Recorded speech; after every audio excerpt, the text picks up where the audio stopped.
Herkese merhabalar, ben Huri. Huri Metek Mutfak'ta mutfağıma hoş geldiniz. Tok tutan tatlı tarifi hazırlıyorum. Dilerseniz sevdiklerinize çayın kahvenin yanında hemen ikram edebilirsiniz.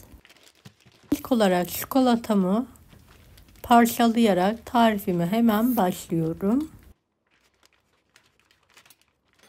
1,5 kiloluk bitter çikolatam var. Şekeri az olan çikolata kullanırsanız daha diyete uygun olacaktır. Evet, küçük parçalara kesiyorum.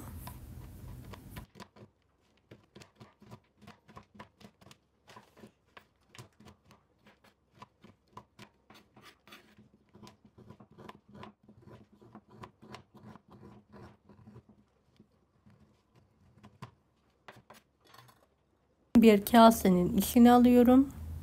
Benmari usulü eritmeye bırakıyorum. Kalan çikolataları da şöyle iri iri doğrayarak bir borcamın içine alıyorum. Daha sonra kullanmak için kolaylık oluyor. Üzerini de hava almayacak şekilde kapatıyorum. Bu şekilde muhafaza edebilirsiniz. Çikolatamı eritmeye bırakıyorum. Ara sıra karıştıralım. Beni hangi ülkeden veya şehirden izliyorsunuz merak ediyorum. Yoruma yazarsanız sevinirim. Evet, çikolatam eridi, kenara kaldırıyorum. Bir kase yaş hurma kullandım. Bir kase de normal hurma. Çekirdek kısımlarını çıkartıyorum. İçerilerine fındık, ceviz veya badem koyarak kapatıyorum.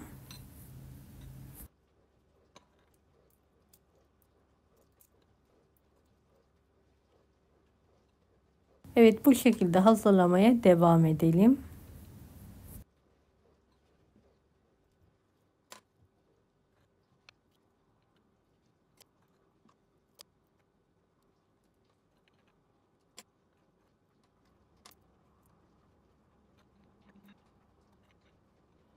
Hurmaların hepsinin çekirdeklerini çıkartarak kenara alıyorum.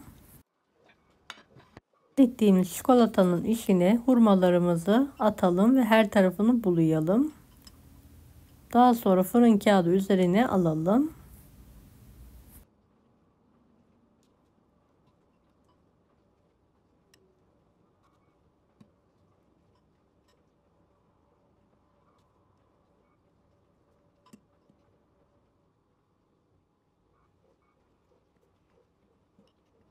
Diyetteyken ara öğün olarak kahvenin yanında tüketebilirsiniz. Kilo yapmıyor ve tok tutma özelliği var.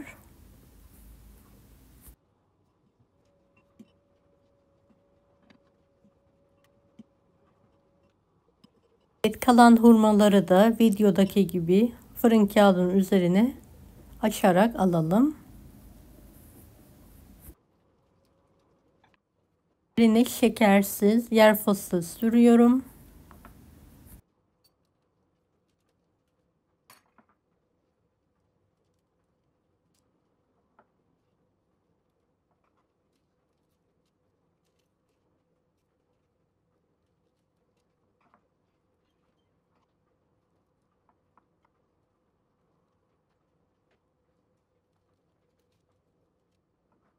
Kalan çerezleri de küçük parçalara bölerek üzerine alalım.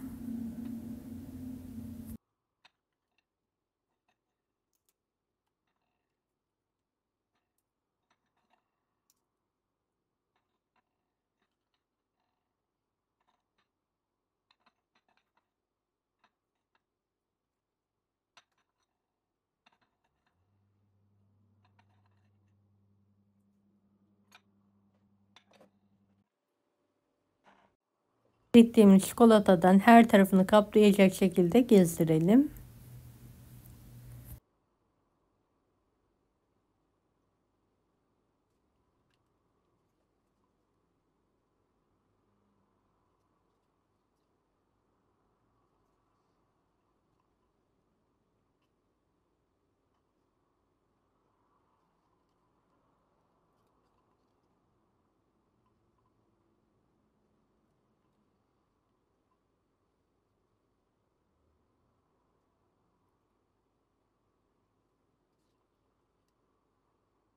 Çikolataları donana kadar buzdolabında dinlendirelim. Evet, bir tanesini şöyle bölerek işini de göstermek istiyorum. Yemesi gerçekten muhteşem oluyor. Evet, servis için şöyle küçük kağıtların içine alıyorum.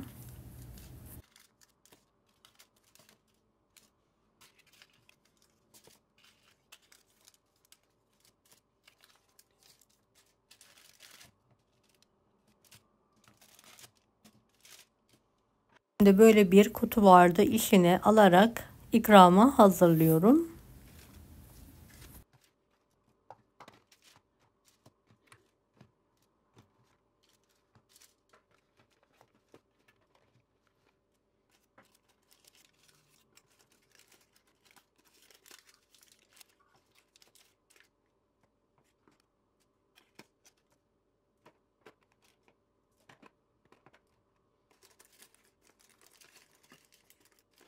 Deneyecek olan herkese şimdiden kolaylıklar dilerim. Kanalıma ücretsiz abone olmayı unutmayın. Bir dahaki videolarda görüşmek üzere. Allah'a emanet olun. Hoşça kalın.